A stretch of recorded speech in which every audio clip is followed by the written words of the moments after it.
Today's top stories at NBR: scepticism of any substantial changes to ThreeWaters reform, a big jump in the proportion of people saying they no longer want to own property, and the latest results news. And there's more coming right up.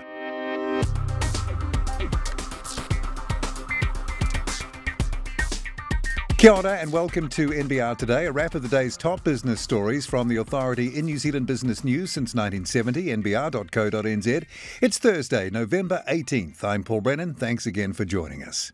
Residents have been forced to evacuate the 17-storey Lakewood Plaza apartment tower in Manukau City, South Auckland, after a burst water main pipe caused extensive damage to the one-year-old property. The prominent 151-unit complex next to the Southern Motorway is a joint venture between South Auckland Property Development Group Duval and Hamilton-based construction group Downey. Fire and Emergency New Zealand confirmed they were called to the building on Sunday after an alarm was activated.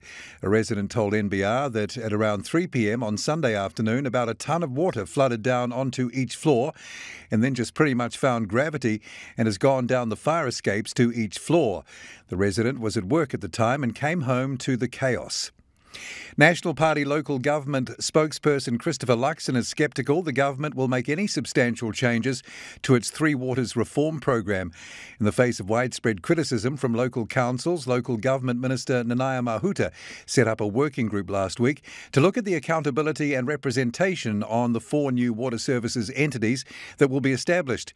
Christopher Luxon joined the NBR political editor Brent Edwards. So you've got 5 layers, from District Council to Representative Committee to Independent Panel to Board to Management Team, and in the process you're laundering the asset and you're completely unclear about what governance is and what ownership is and what control and influence means. National Party local government spokesperson Christopher Luxon with Brent Edwards there. A survey of New Zealanders has found a big year-on-year jump in the proportion of people saying they no longer want to own a property, largely driven by an increasing feeling they cannot afford one. But nearly a fifth have no investment strategy and half never check the markets, despite becoming more realistic about how much money they will need for a comfortable retirement. The results come from the 4th investor survey from online investment platform Sharesies, which assessed attitudes towards money from 1,686 people, including 685 Sharesies users. One of the main findings was a large increase in the number of people who did not want to own a property, up to 27% from 12% last year. Nearly a quarter of those surveyed said this was because they felt they would no longer be able to afford a house. The NZX-listed automobile trader Turners Automotive Group posted an after-tax profit of $16.9 million for the first half of fiscal year 21, reflecting the period between the end of March and the end of September, representing a 26% increase over the same period last year, although the comparison is clouded by varying COVID-19 lockdown restrictions. Fishing company Sanford has reported another drop in full-year profit as the fallout from COVID-19 continued to affect sales and margins in key markets. Net profit for the year to September was $16.2 million, down from $19.4 million the previous year. NZX-listed Saver Group's revenue rose 251% in the 6 months to September 30, but the brewer-turned-restaurateur's loss widened with increased costs and depreciation. Saver started the half to September 30 with the acquisition of the Amano, Ortolana and the store venues in Auckland's Britomart and recorded revenue of $17.16 million, up from $4.9 million in the previous first half. And despite continuing COVID curveballs, licensing and sales income, especially from pain relief product Maxigesic, has lifted earnings for Kiwi drug maker AFT Pharmaceuticals in unaudited half-year results announced.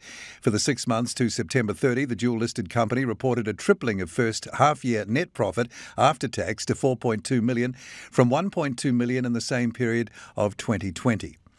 Forecasters and business leaders on average expect the official cash rate, the OCR, to reach 1.53% in a year's time and 1.83% 2 years from now. Those views come from the Reserve Bank's quarterly survey of business expectations released today, Thursday, which also found mean one-year inflation expectations running at 3.70%, the highest one-year expectation in 11 years. 2-year expectations are at 2.96% and 5-year expectations at 2.17%. House prices are expected to rise by 5.06% over the next 12 months, but slow down to annual growth of 3.72% the following year. The full details of those stories and more are at nbr.co.nz right now. Tomorrow at NBR, look out for Tim Hunter's Hunter's Corner column, and in her column, Rachel Smalley argues about the real cost of not funding life-saving drugs. I'm Paul Brennan. I look forward to being with you again tomorrow from around lunchtime for the morning's NBR trending stories. Then same time, same place, right here again tomorrow and through the weekend for another NBR This Week.